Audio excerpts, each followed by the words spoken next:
stablecoins are actually probably the best onboarding method in crypto today. Because of what you said, Dylan, you can just abstract it, right? So like you don't have to know that you're interacting with crypto when you use a stablecoin. It can just be a dollar sign on your account. Like it doesn't have to feel like crypto. The front end does not have to like appeal to people who are already on chain. That's a choice that you have to, that like people on crypto have made in their UI UX. So for me, it's like I get really excited about neobanks because I think that we're seeing like almost a paradigm shift right now with stablecoins, in that they look like they're just going to disrupt literally everything everywhere. I mean, there's so much opportunity there to onboard people all around the world. What's up, everyone? Welcome back to Shoot the Shit Pod number 14. Glad to be back in your guys' inbox after a month break. I'm your host, Matthew Ney, and I'm joined by the Enterprise team here with Dylan, Sam, and Corbin. Today is October 7th. We're going to change the structure around a little bit. We're going to stick to fewer topics, but get deeper into each conversation, hoping to spark some debate. After the episode, let us know what you think in the comments on whatever platform that you watch from. But let's kick it off. So today, little down, we did touch all-time high from Bitcoin. And the first topic we're going to hit on is neobanks. Sam has been all over this with the launch of the Plasma XPL, so I'm going to kick it over to you. But with the whole neobank thesis, we all started 10, 15 years ago with like the tech companies coming and offering a bank in your pocket on your phone. But now with the launch of Plasma, it's re-sparked that debate. So Sam, what is XPL? What is Plasma? How'd the launch go? And like kind of what are you thinking about this neobank thesis that you've been talking about on Twitter recently? Yeah, man, it's I think this is probably like the most excited I've been about a narrative in a long time. It feels almost like a convergence of multiple different narratives, if that makes sense. So it's like kind of almost like the evolution of a lot of things that we've already been building with networks and like stable coins, a lot of these like payment chains that have been coming out. I think there's been a lot of questions surrounding like, okay, like what do we do with all that? Like what's the next step? How do we create products out of this? And I think neobanks are giving us like a little bit of hope and like, okay, here's like a really cool product that people can like use their stable coins in, and also attracts to like a lot of different regions and like people outside of crypto as well. So almost it's like seems like another path to onboarding new users, which is exciting. But I guess also just to clarify, seems to be a lot of confusion as to like what a neobank is. It's just a like bank on the internet, more or less. There's no brick and mortar bank. They still offer banking services, but like you can think of Robinhood like a neobank, like Revolut. You could call Coinbase, I think, a neobank. You can pretty much do everything that you could do on any of those apps on Coinbase except buy stocks. But yeah, ultimately, like it's a pretty abstract concept, but the most simplest way to put it is it's just a bank on the internet. So when you talk about the financialization of the internet, like it's just such a prime area for crypto to disrupt. I think we've been seeing that disruption, and maybe we haven't put like the proper name to it, but maybe that label also kind of gives us some context of like how big of an opportunity this is. Because calling something a centralized exchange is one thing. You're like, okay, it's a place to buy crypto. That's cool. Like, how many people actually want that? But when you talk about like the general financialization of the internet and adding like spending and saving and remittances and earning, I think it starts to look like a much bigger opportunity. That's kind of where all my excitement has come from. And I think Plasma kind of just put the limelight on it. So, yeah. Yeah, I like how you frame it as like a bank for the internet. I think it'd be helpful if maybe you could give us a bit more on the crypto side, because obviously there's been a lot of fintech innovation. Nubank would claim they're a neobank. Starting to expand a bit more into crypto, but they've had a more traditional, or not traditional, but like a fintech centric digital services and banking and whatever cross-border payments. Why do you think there's an opportunity opening up for crypto right now? Yeah, so I think if we were going to bucket neobanks up, you could say that there's more of like the trad neobanks and the crypto neobanks. But and I think that's how it's been. And I think it's going to start looking more like there's off-chain neobanks and there's on-chain neobanks. Because at the end of the day, like I think that's the true separation, is like the custody aspect of it. That's what a bank is. It custodies your money. So when I think about like sexes like Coinbase or Binance, I put them more of like in like the Robinhood, Revolut bucket, because I think that that's ultimately what they're much closer to traditional banks. They're not encouraging interoperability in the same way. They're not composable. They're not programmable. And then I think about like, okay, so what is a wallet, for example, right? Like EtherFi's built non-custodial vaults with turnkey that feel like a bank account, but they are a wallet. So if you don't have that sort of like wallet-esque functionality to be able to interact with like the rest of crypto, then I don't think that you can call yourself like a true crypto on-chain neobank. It doesn't mean that you're not offering a good product. You can, and it also doesn't mean that these on-chain neobanks can't create an end-to-end experience, right? So like with EtherFi, for example, they offer you everything natively in the app or in their ecosystem. They offer you the ability to spend with their card, to earn with liquid vaults, and stake with the like EtherFi restaking protocol. And they offer you the ability to pay other people, pay other users. They have like every element of a crypto neobank natively in the app, and then they also let you go interact with the rest of DeFi. So I think that there's like a lot of different ways to be opinionated in this sector right now, and we're going to start seeing maybe like a little bit closer to like the Claw Wars stuff that we're going to talk about later. We're going to start seeing some like popular trends emerge as to like how do you build a neobank? What are customers looking for? What's the average like user persona of someone using this? So, would you say self custody is really the core crypto tie into neobanks at this point? I think that Like that's a just big have part of it. like your own wallet. Yeah, I think that that's like a really big part of it. And again, I think it's again like maybe not so much like us creating new products, but like reimagining what like existing products we already have. So for example, like Phantom is now going and adding this new cash product with their own stablecoin. They're going to launch like a card to spend money from straight from your Plasma account or sorry, straight from your Phantom account. I think like again, we're seeing this like bifurcation of like, are you on chain or are you off chain?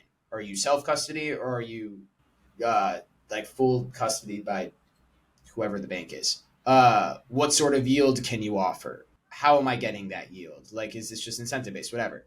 I guess all this to say that I'm kind of rambling, I guess, but all this to say that I think that there's like a lot of different ways you can be opinionated, and you can't necessarily just wrap it up to like, are you self custodied or are you not self custodied? Because I wouldn't be Right. surprised if we see Robinhood and like Coinbase and Binance all come out with these like semi custodial options because it's not in their interest for you to be able to go interact with other ecosystems. They want you to keep money on their platforms. They want you to keep money in their ecosystems. Like they're going to, I think, be very hesitant to like integrate with the layer zeros and like all the other messaging protocols and let you transfer money around on chain.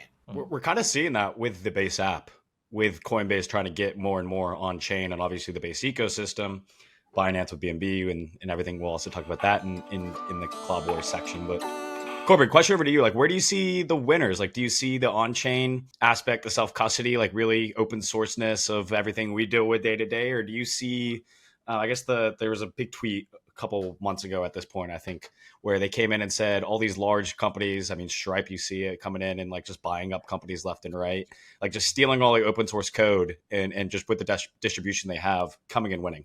But like, where do you see the winners, the losers, and like, or also like, what do you hope wins? I guess is also a good question I could ask you.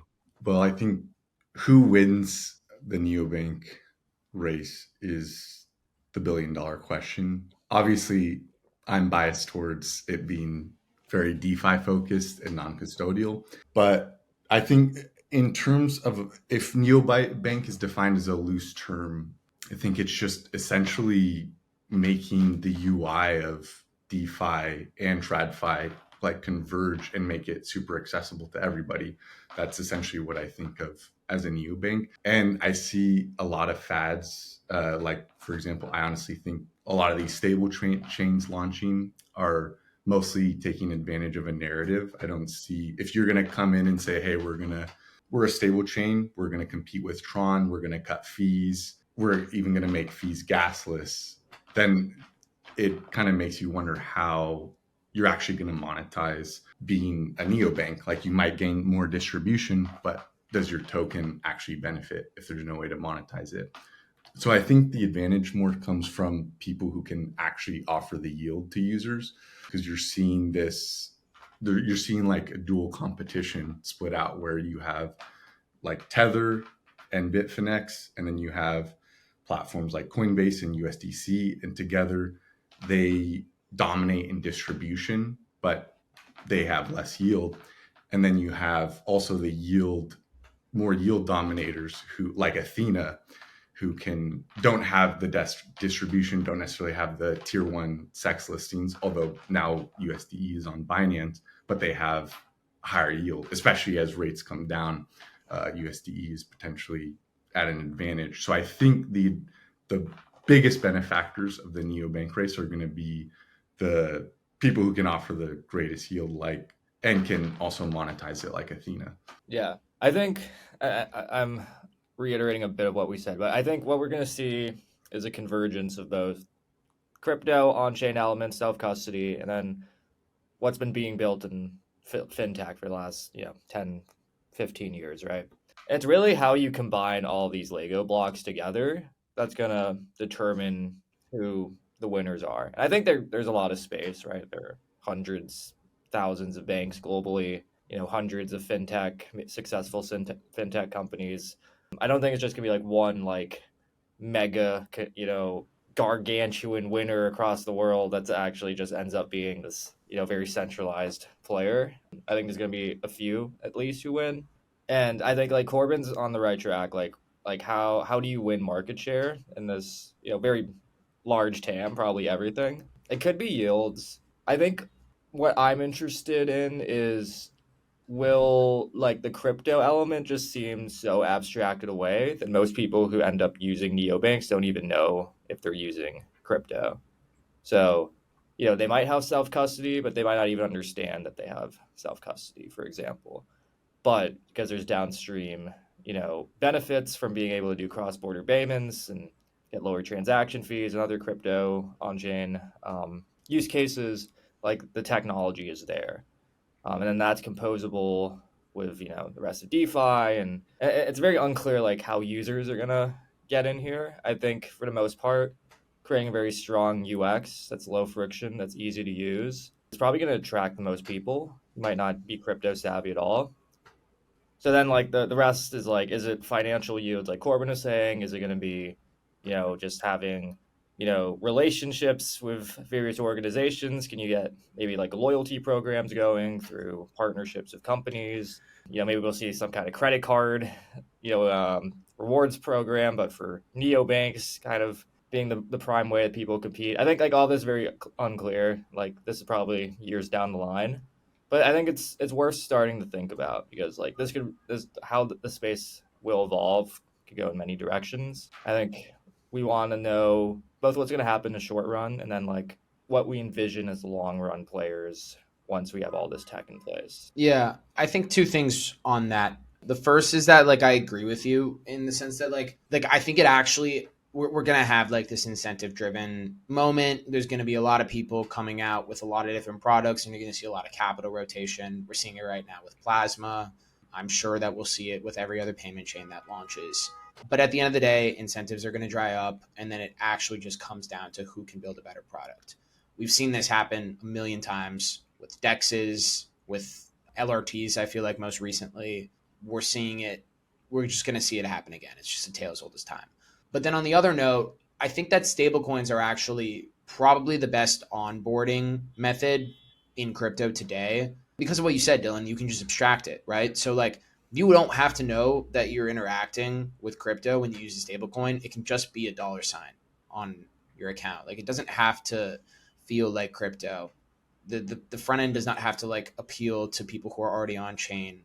That's a choice that you have to, that like people on crypto have made in their UI UX.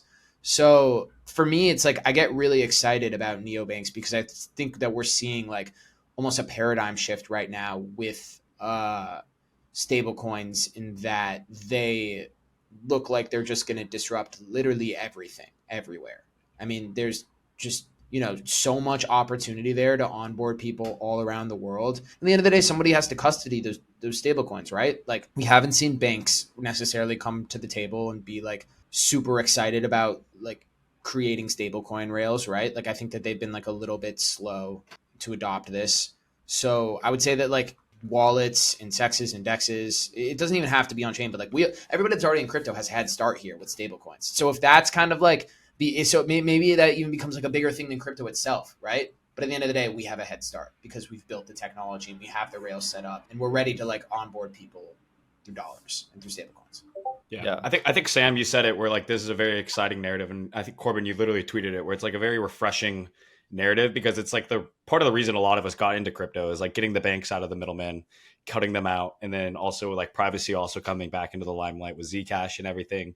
The very like early stages of crypto I think are coming out right now in this narrative. But I guess the question I want to throw also to you guys is obviously for us on this call and most people that are listening probably in the industry, two of the biggest things are self-custody and yields are the biggest things for why we would go join a neobank or like move money around and bridge and go to find that platform that we want to use. But we still have 99.9% of the US and other first world countries using savings accounts that are getting, I don't know, 0.0001%, right, in their savings account. So like in their savings account, like there's high yield savings account, but those are kind of very low compared to the rest of what we're getting in DeFi and everything. So like, what is it product? I know you guys are mentioning that UI UX. Is that what could actually, like, how does these Web3, these DeFi companies kind of compete with the larger players when the rest of the world might not care about self-custody, but like, is it knowledge? Like, what do you guys think like actually gets these on-chain companies, the DeFi companies, to like compete and bring and beat the big dogs of the fintech world, the SoFis, even the Coinbases, I would say is a competitor to DeFi products at this point? Well, that's also why I say that, like, I think being opinionated is super important, right? Like, for example, EtherFi and Plasma are both working with Veda, an on-chain allocator, to try and like generate a unique strategy to get 6 to 8% on USDC. So like think of it like their black box essentially. Athena has done like an incredible job creating the yield basis trade. It's been like a super successful strategy this cycle. I think that we'll continue to see like really creative ways that people earn non-treasury based interest on stablecoins, and I think that could be like a super attractive way to onboard people to neobanks, especially once interest rates come down. I think that, like, again, like there's a lot of catalyst coming up here that makes using stablecoins and onboarding to like these crypto neobanks look like really attractive. There's a lot of people touting 10%, 12% yield. So I think it's like probably, well, in a low interest rate environment, neobanks probably start to look a lot more interesting. I mean, I think we could also see, like, we talk about Robinhood, for example, coming in. They have a large user base that's not really touching the crypto side of their business. However, they could just offer such a great product that's seamless, that doesn't even really seem like it has any crypto at first, that they can just onboard, millions of users through that. Larger banks, I could actually see this happening too, just over a longer time span. And it could also just come from very interesting places. It could come from TikTok. It could come from X. Like, I think there's so many, social media platforms, large scale consumer apps that have such a large reach that could start offering like pay your friends across the world, or just like, run a small bet with your friends on this platform, that I could see them slowly shifting people into neobanks natively through their app. So I think it might end up being less of like, go sign up for this new neobank, and more of a like onboarding through what you're already using once like all the regulatory nuances are sorted out and these, large apps with a lot at stake feel comfortable getting into financial services. But I think that is actually the lowest friction path, and maybe as a result, the highest likelihood path of getting them, that 99% of people into neobanks. I totally agree with what Dylan said. Like, for example, even on the equity side, recently MicroStrategy, or Now Strategy, just offered a preferred shares where the value stays around $100. It fluctuates in between $98 and like $101. And it basically stays flat, and it offers 10.4% yield. And I think it's like they're almost competing with a completely different side of the neobank market, because they're offering Bitcoin yield. And they just offered it on Robinhood, and it was all over my timeline, because people can potentially go buy this 10.4% yield stable preferred and then potentially take out margin against that. And I think that's really appealing. There's tons of, obviously Robinhood has a huge distribution. So I think that was really intelligent on Strategy's part, was to get that listed on on Robinhood. And then on top of that, they're just competing with, I think the fixed income market is 140 trillion, like, and a lot of that is earning less than 5%. So I think a big part of it is just education, like how people see these big yields and they automatically assume it's a scam. And I think so a big part of that is just education over time. Yep. No, I'm excited to see how it plays out. Neobanks are going to be very excited. But let's kick it over to this episode of Clob Orbs, episode 5, CZ Strikes Back, as I was calling it. So we saw over on BNB Aster launch with, or I don't know if it launched, but like basically a lot of sentiment on Twitter picked up, and a lot of people were going over there using it as a Hyperliquid competitor. And so we saw insane volumes matching Hyperliquid day one. We see lighter right there with Hyperliquid's volumes on a 24-hour period. Aster ran up to about a $4 billion market cap, almost a $18.5 billion fully diluted market cap. And then we also saw recently over the weekend, DeFi Llama delist the volumes. Let's start there. Like, what are your takes on Aster itself, the product, and were the volumes real? And like, is the hype warranted, I guess, for the Aster, or was DeFi Llama incorrect in saying, hey, maybe some of this volume is a little shady and maybe Aster isn't the true number 2 competitor? Maybe it's lighter as we see some points selling for insane volumes. But yeah, we'll kick it over to you, Sam, to start. Yeah, I mean, at this point, I've used most of these perps exchanges like Lighter, Aster, EdgeX, Hyperliquid. I guess that's it. But and Ostium. But I find none of them to be super impressive. I find Hyperliquid to be impressive. I find the other ones to be somewhat unimpressive. I don't think that they're going to do a great job in the long term disrupting Hyperliquid unless they can come up with some sort of edge. I think if this is probably the perfect time for something like HIP3 to launch to encourage less people from launching their own perp decks and to just tap into like Hyperliquid's existing liquidity and infra instead. That being said, I wouldn't be surprised to see this trade go on for a little bit longer. I have a little bit of trouble grouping Aster in to like this. I think maybe it might have started this alt perp decks trade, but at the end of the day, it's kind of just a CC trade, if I'm going to be honest. And the only other perp decks I'm like genuinely a little bit bullish on is probably Lighter, just because I think it's a good product. It being off chain means they have like a little bit more control over like fees and latency. So yeah, I guess we'll see. I don't know. Corbin, have you played with any of them? No, I've not really. Cut it out.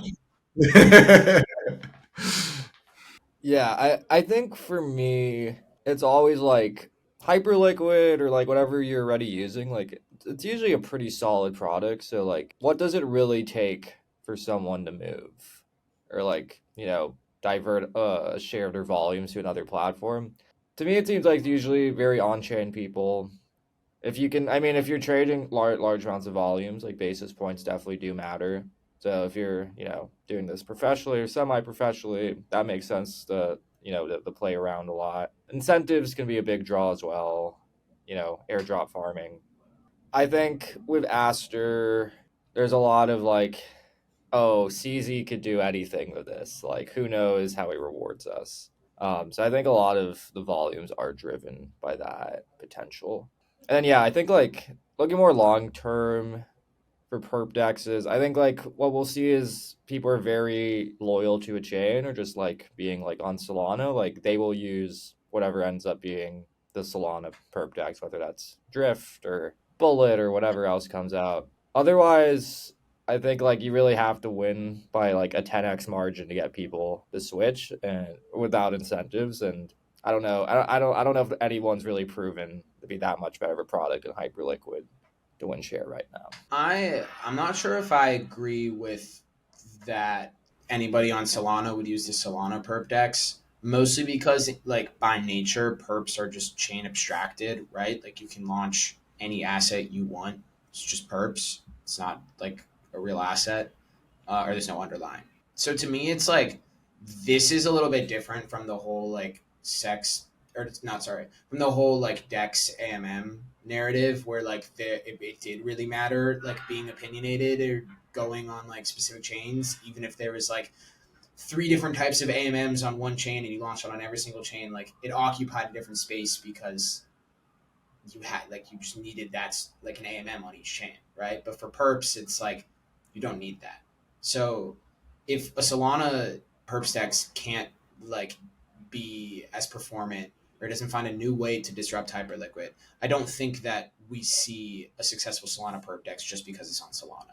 I don't know if it would necessarily rival Hyperliquid in volumes. I do think there is a subset of traders who are just like, I don't want to bridge my funds from Solana. If there's a good perp dex here, I'm just going to use that. But I agree, like, I don't know if for most people or for most volumes, that's really going to make the difference what chain it's on.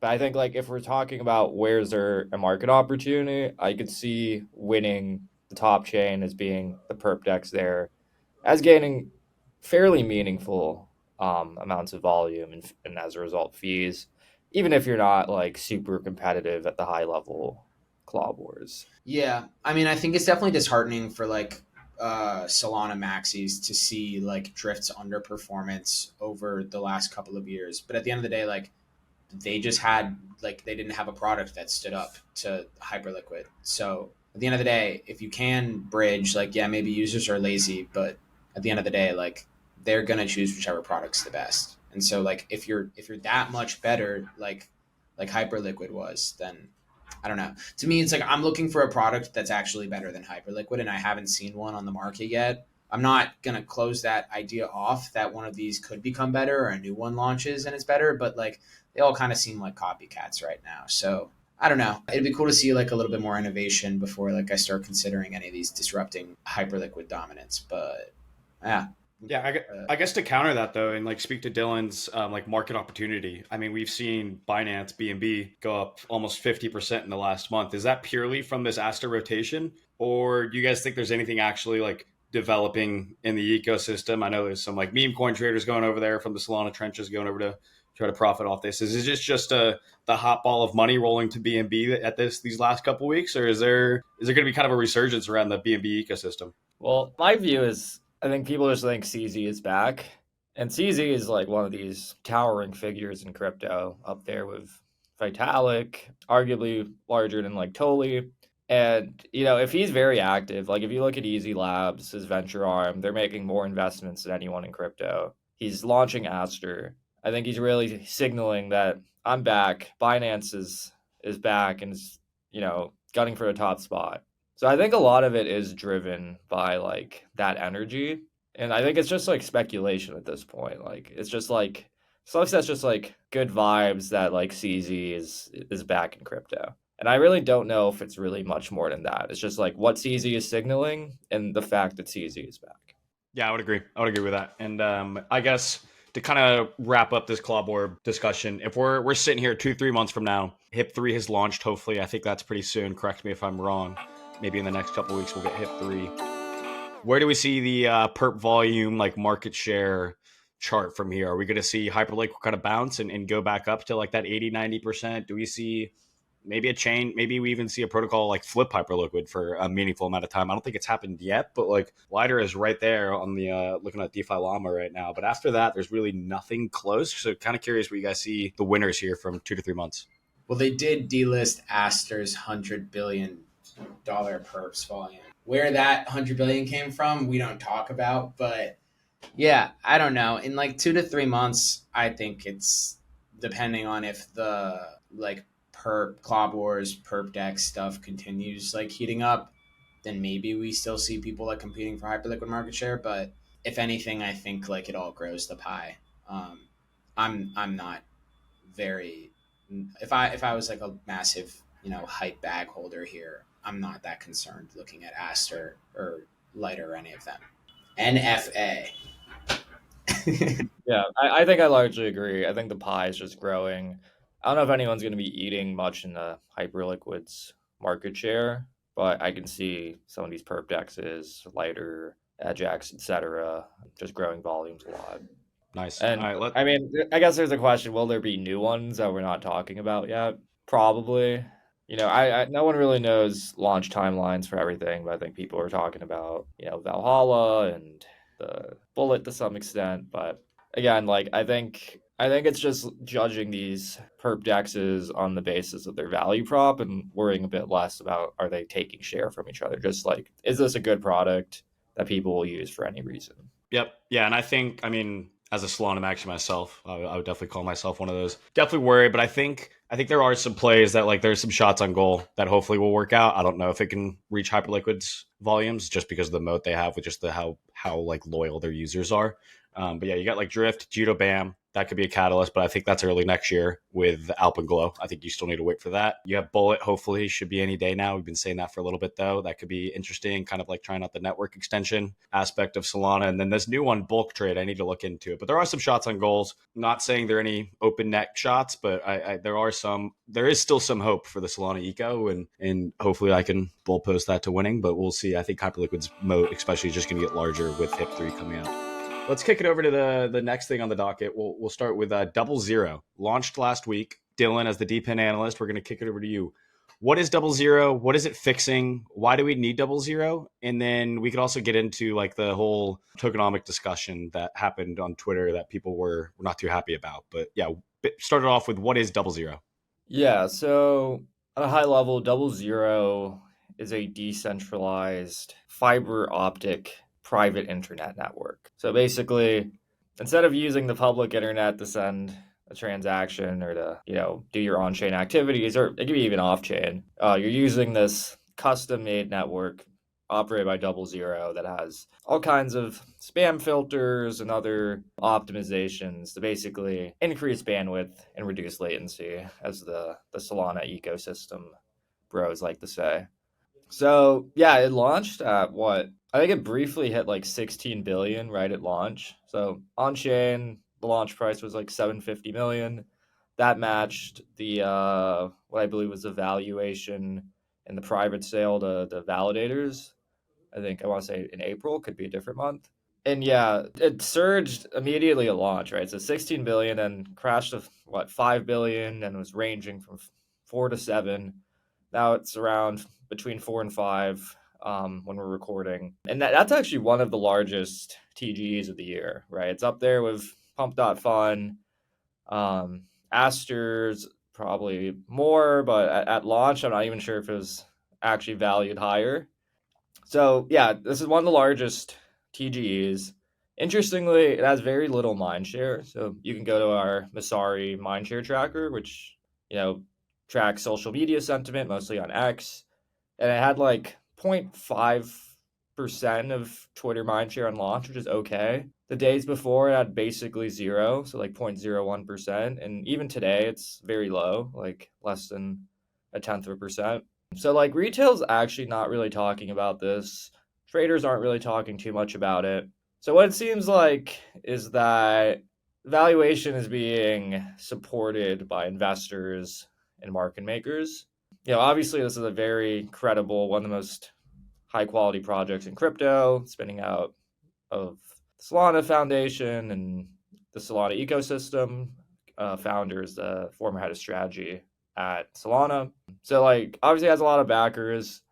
I think they're not super focused on retail because they don't need to do airdrops. They don't need to worry about, trading volumes. They're just focused on getting fiber connected to the network and then validators using Double Zero, because that's where the business comes from. They take 5% of validator fees. So like they don't have to do the usual gimmicks a lot of DEXs and DeFi protocols have to use at launch.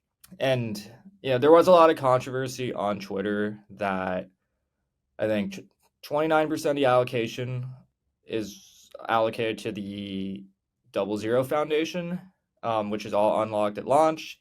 They've said they haven't sold anything, so that wouldn't have affected market price if true. The big one was that Jump Crypto has like 28% of the supply, and they got 5% of the total supply at launch, probably mostly for liquidity. I think we can probably infer that the 5 billion valuation is being largely influenced by Jump, but it also doesn't mean there's like a lot of, nonsense going on either. Like my impression is that Jump is actually going to be using Double Zero for a lot of their own activities.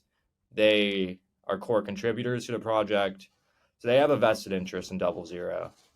And I think a lot of retail is just mad that they didn't get any airdrop or allocation. It does feed in a bit into the VC coins and the Cabal coin thesis just because of who's backing 00. But I think like if you look at the team, like I don't think they're trying to pull anything, so to speak. I think it's really just the nature of a very complex project and semi-complex tokenomics. And I would guess the token's going to fall for a bit because 5 billion might be a little overvalued on a fundamentals basis at launch, and I don't think it has a lot of mind share. But I think in the long run, like the sky's the limit for 00, and it can support any high speed blockchain. It can go beyond crypto to high frequency trading to gaming to AI use cases. Anyone who wants just like a very fast network. So I think like once we get past this launch period, then we can start thinking about what 00 should really be valued at. And I think like that's when momentum and the real work into properly evaluating 00 will start. I think I liked your breakdown of it all, and I think like 00 is a super interesting project, and like what they're trying to build is like super unique, which is cool. I guess my problem is like it's disheartening to see like the lack of care maybe in this launch. Like we've seen the low float high FDV playbook is just like nothing new to anyone in crypto at this point. The allocation given to jump should like be a signal as to like I don't know what maybe the amount of care that like went into like designing the tokenomics. I don't know. I think to me it's like just disheartening, especially because like I've like seen of course like Austin Federa all over like Twitter, and I've read the 00 light paper, or maybe like fed it to ChatGPT and like had it spit out a summary. But yeah, it's a really exciting project. It's just like it just as a reminder of how easy it is to ruin a cool idea with like a bad token launch. So I think they have a lot of work to do maybe to kind of regain user trust or make the project look interesting again, or maybe just generate a bunch in revenue before people can kind of like become interested in the token again. I guess I just say all this to say that I think there's like a lot of work to be done in repairing what looked like a pretty rough token launch. Yeah, I mean, I'll add like they were very intentional by being like, look at all these sex listings, look at all these perps launches. So like that does signal that they care about retail. They launched a token within a year of announcing, so like that's pretty fast in crypto terms. Now, that said, like the 2Z token does have utility in the network. You have to pay for fiber, so like there's a reason why it needs to be publicly traded.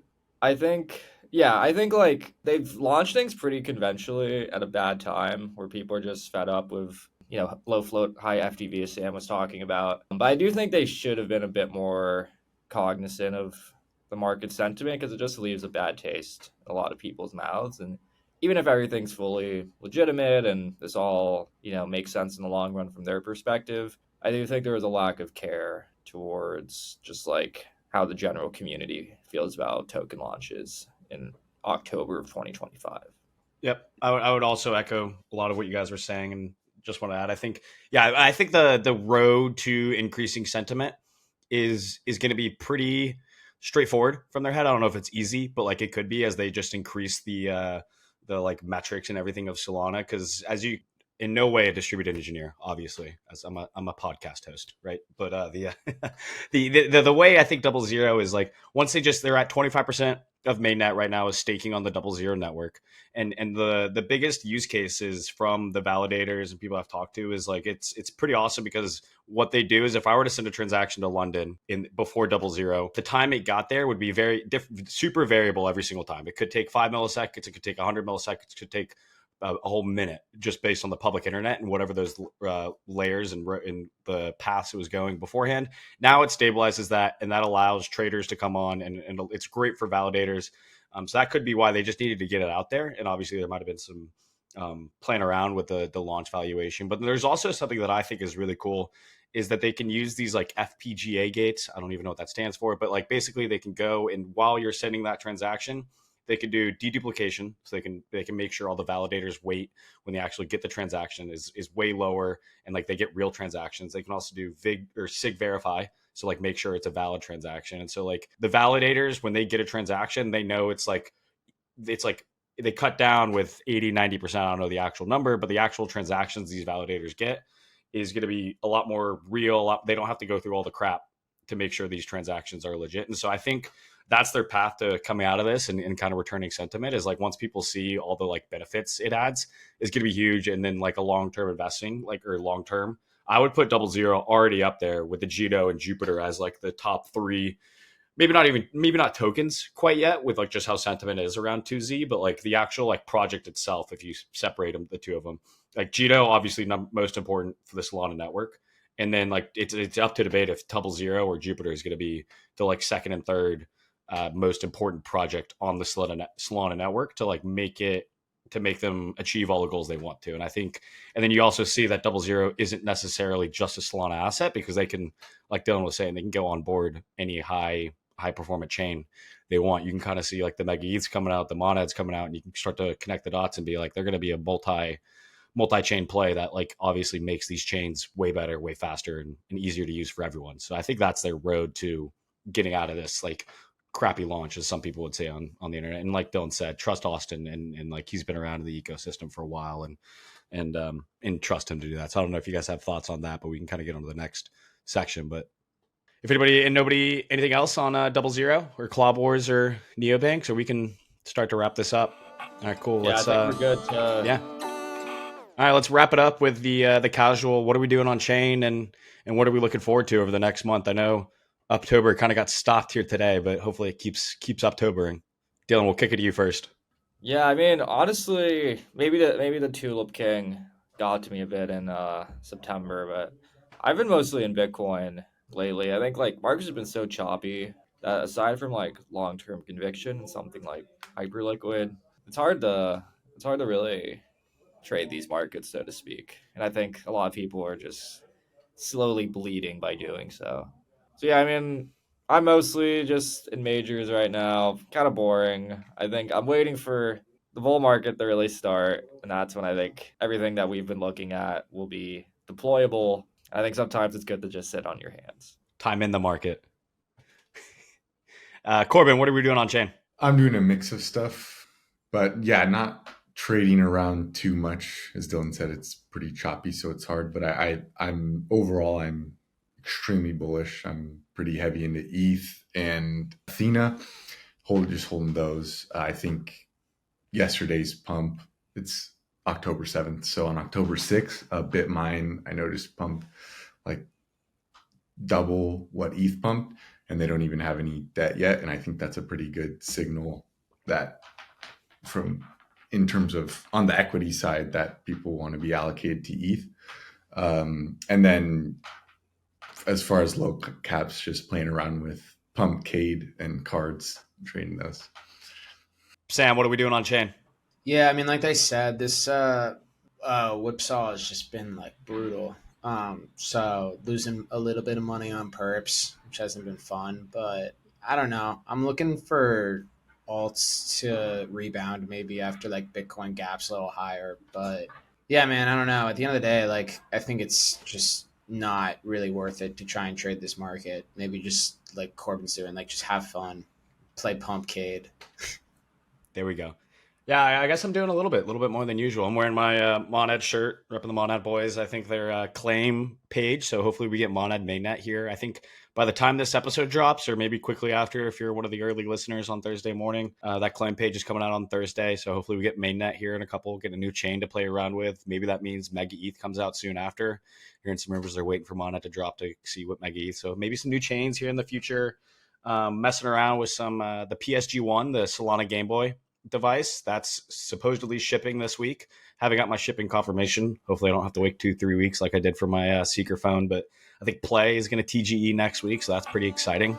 Been holding an FT for a little bit too long, and yeah, playing around with the Pump mini apps. I think we're going to get a little resurgence. Kind of hit a brick wall with this BNB resurgence that we're seeing over the last couple days, but yeah, Pumpcade and some Pump mini apps are kind of exciting. Seeing some new ideas in the Pump live stream trenches. Those are always excited to play around with. But With that, this has been a great Shoot the Shit pod number 14. Very excited to get back in your guys' inboxes. As always, not financial advice. Do your own research. Do your own research at Messari. You can read all these guys' awesome reports over there. Sam just had one coming out last week, getting some from Dylan and Corbin soon. And yeah, looking to see you guys. Like, subscribe wherever you're watching this, and we'll see you in a couple weeks. Thank you all for listening. See ya.